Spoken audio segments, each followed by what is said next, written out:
Elle pensait pouvoir fuir l'amour, mais le destin avait d'autres plans. Dans les rues de Paris, un homme inattendu va bouleverser sa vie, réveiller ses émotions et lui montrer que parfois, il faut laisser son cœur guider ses pas.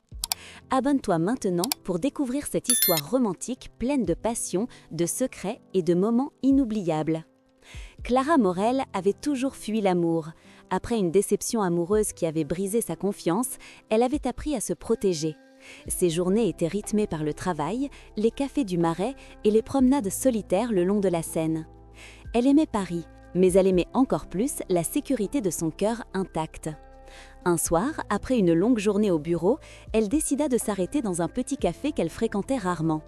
L'endroit était calme, éclairé par des lampes chaudes et les murs recouverts de vieilles photographies. Clara s'installa dans un coin discret, sortit son carnet et commença à écrire. Écrire lui permettait de comprendre ses émotions sans les partager avec quiconque. C'est alors qu'il apparut. Maxime Delcourt, élégant et sûr de lui, entra dans le café. Il avait cet air à la fois attentif et détendu qui faisait que tout le monde le remarquait sans qu'il ne cherche à se faire voir. Leurs regards se croisèrent par hasard. Clara sentit un frisson parcourir son échine, mais détourna immédiatement le regard. Elle ne voulait pas s'autoriser cette distraction. Pourtant, il s'assit à quelques mètres d'elle. Son sourire était discret mais sincère. Il observait sans juger, comme s'il essayait de comprendre le monde derrière ses yeux. Clara sentit son cœur battre plus vite, un rythme qu'elle n'avait pas ressenti depuis des mois. Elle essaya de se concentrer sur son carnet, mais chaque mot semblait trembler sous l'effet de cette présence. Quelques instants plus tard, un serveur renversa accidentellement un verre près de sa table. Maxime fut le premier à réagir, aidant à nettoyer le désordre avec un geste naturel et calme. « Tout va bien ?» demanda-t-il avec douceur. Clara acquiesça, incapable de prononcer un mot. Elle n'avait jamais été confrontée à quelqu'un qui paraissait si attentif, si patient. Après ce petit incident, Maxime se leva pour partir, mais il laissa tomber une carte avec son nom et un numéro. Clara l'observa un moment avant de la ramasser, le cœur partagé entre la curiosité et la peur. Elle savait que ce geste allait bouleverser sa routine, mais une part d'elle voulait croire que tout n'était pas perdu. Ce soir-là, en rentrant chez elle, Clara s'assit sur le canapé, la carte en main. Elle pensa à toutes les fois où elle avait fui l'amour, toutes les blessures qu'elle avait accumulées. Et pourtant, pour la première fois depuis longtemps, elle sentit une étincelle d'espoir. Peut-être que fuir n'était plus la seule option. Les jours passèrent et Maxime semblait partout où allait Clara. À la librairie où elle cherchait ses romans préférés, au parc où elle aimait courir le matin et même au petit café où elle s'installait pour écrire. Chaque rencontre, bien que fortuite en apparence, était soigneusement orchestrée par lui, mais elle ne pouvait s'empêcher de ressentir un mélange d'irritation et de fascination. Clara essayait de se convaincre que ce n'était qu'une coïncidence, qu'il n'y avait rien à attendre d'un homme qui s'immisçait dans sa vie. Pourtant, chaque sourire qu'il lui adressait, chaque mot qu'il prononçait faisait battre son cœur un peu plus vite. Elle sentait ses défenses s'effriter et cette pensée la terrifiait. Un après-midi, alors qu'elle s'installa sur un banc près de la Seine pour lire, Maxime apparut soudain derrière elle. « Tu sembles apprécier cet endroit » dit-il doucement. Clara sursauta, puis se força à sourire. « Oui, c'est calme. » Sa voix tremblait légèrement malgré elle. Maxime s'assit à côté d'elle, respectant la distance, mais son simple regard semblait pénétrer ses pensées. Ils parlèrent de livres, de musique, de souvenirs d'enfance. Chaque mot semblait léger, mais sous la surface, une tension palpable se faisait sentir. Clara sentit ses mains devenir moites et son cœur s'emballa lorsqu'il effleura accidentellement la sienne en passant une page. Le soir venu, sous les lumières dorées de la Seine, Maxime l'emmena se promener.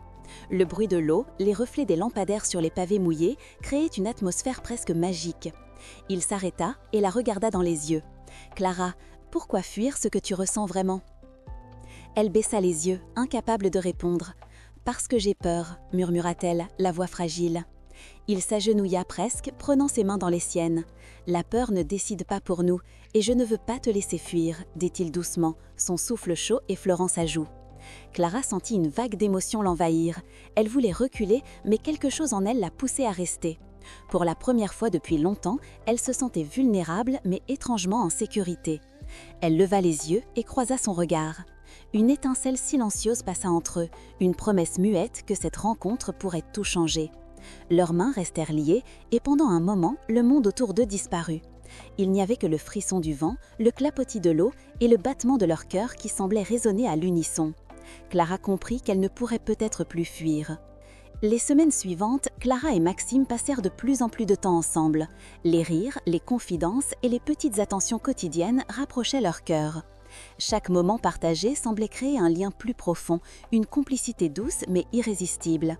Clara sentit que ses défenses étaient enfin effondrées, laissant place à des émotions qu'elle avait longtemps refoulées. Un soir, Maxime lui proposa une promenade dans un jardin secret de Paris, un endroit caché que peu connaissaient.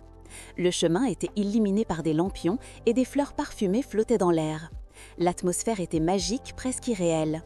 Clara sentit son cœur s'emballer lorsqu'il lui prit la main doucement mais fermement. « Clara » commença-t-il, sa voix tremblant d'émotion, « je ne veux plus te laisser fuir, je t'aime profondément. » Elle sentit ses larmes monter, mais un sourire sincère éclaira son visage. « Moi aussi » murmura-t-elle, sa voix à peine audible. Il se rapprocha et leurs lèvres se rencontrèrent pour un baiser tendre mais chargé de promesses et de passion. Tout le reste disparut, le monde, les doutes, les peurs.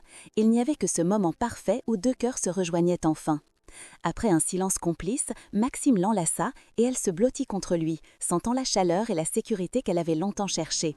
Les étoiles scintillaient autour d'elle et la ville semblait retenir son souffle pour observer leur bonheur naissant. Clara réalisa alors que fuir n'avait plus de sens. L'amour, avec toutes ses incertitudes et sa vulnérabilité, pouvait être beau, sincère et réconfortant. Maxime n'était pas seulement un homme charmant et déterminé, il était devenu son refuge, son espoir, et la preuve que parfois le destin choisit pour nous, même quand on croit pouvoir tout contrôler.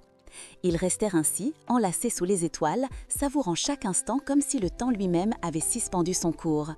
Pour Clara, c'était le début d'une nouvelle vie, où aimer n'était plus un risque, mais une promesse à chérir chaque jour.